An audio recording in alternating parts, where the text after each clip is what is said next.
بسم اللہ الرحمن الرحیم۔ دوستوں برخورداروں، پارک میں جانے والا ہوں۔ موسم بھی A1 ہے، صحت A1 بنانی ہے تو پارک میں آ جاؤ۔ بیماریوں سے بچنا ہے، اسپتالوں سے بچنا ہے، مسجد سے کرسیوں سے بچنا ہے تو پارک میں آ جاؤ۔ صحت کے لیے کچھ نہ کچھ کرو، پھر اللہ خیر و عافیت سے سارے کام صحیح طریقے سے سر انجام دیے جائیں گے۔ تو اگر پاکستان کی صحت کہتا ہوں صحیح کرنی ہے تو پھر آئین پر چلو، قانون پر چلو، قانون کی حکمرانی، اپنے ذہن کی حکمرانی، رشوتیں، سفارشیں، ان کو چھوڑ دو تو الیکشن صحیح طریقے سے ہو رہے ہیں، آئین کے مطابق ہو رہے ہیں۔ کوئی تو عاصم منیر صاحب،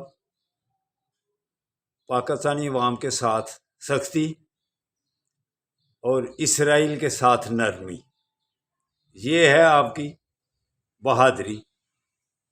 اگر پاکستان کی عوام کے ساتھ، کمزور عوام کے ساتھ بھی اگر آپ کو ہمدردی ہوتی، پیار سے ان سے پیش آتے تو ہم سمجھ جاتے کہ حافظ صاحب نرم طبیعت کے ہیں۔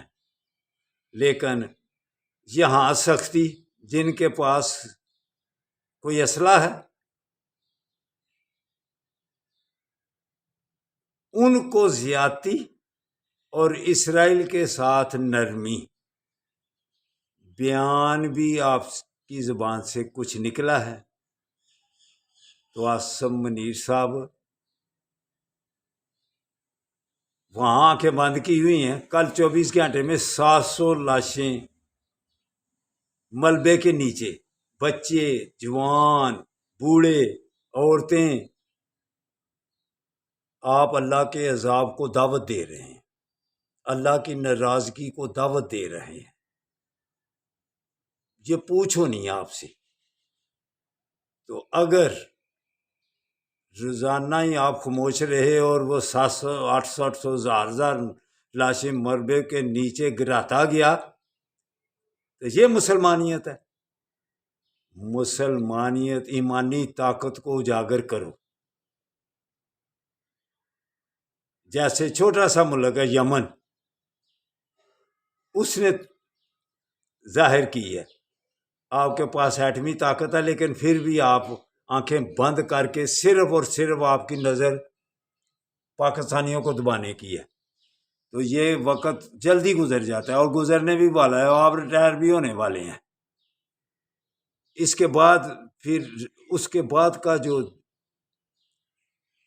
وقت ہے نا، اس کو ذرا غور کرو، اس وقت کو صحیح گزارو آئین کے مطابق۔ آئین کے مطابق، آئین ایسے بنایا ہوا ہے، ایسے بنایا ہوا ہے بڑوں نے ہماروں نے کہ اس کو رونتے ہی جائیں، اس پر عمل کر کے الیکشن کراؤ اور فلسطین والوں کے لیے کچھ عملی اقدامات کرو، وگرنہ اللہ کی پکڑ میں آ جاؤ گے۔ بار بار کہتا ہوں، اللہ کی پکڑ میں آ جاؤ گے۔ تو دوستو اٹھو، چلو جو ہم کر سکتے ہیں وہ تو کریں نا۔ ہم ان کے لیے دعا کر سکتے ہیں، ان کی چیزوں کا بائیکاٹ کر سکتے ہیں، وہ تو ہمیں کرنا چاہیے نا۔ اٹھو، پارک میں آ جاؤ۔ اللہ حافظ، اللہ حافظ۔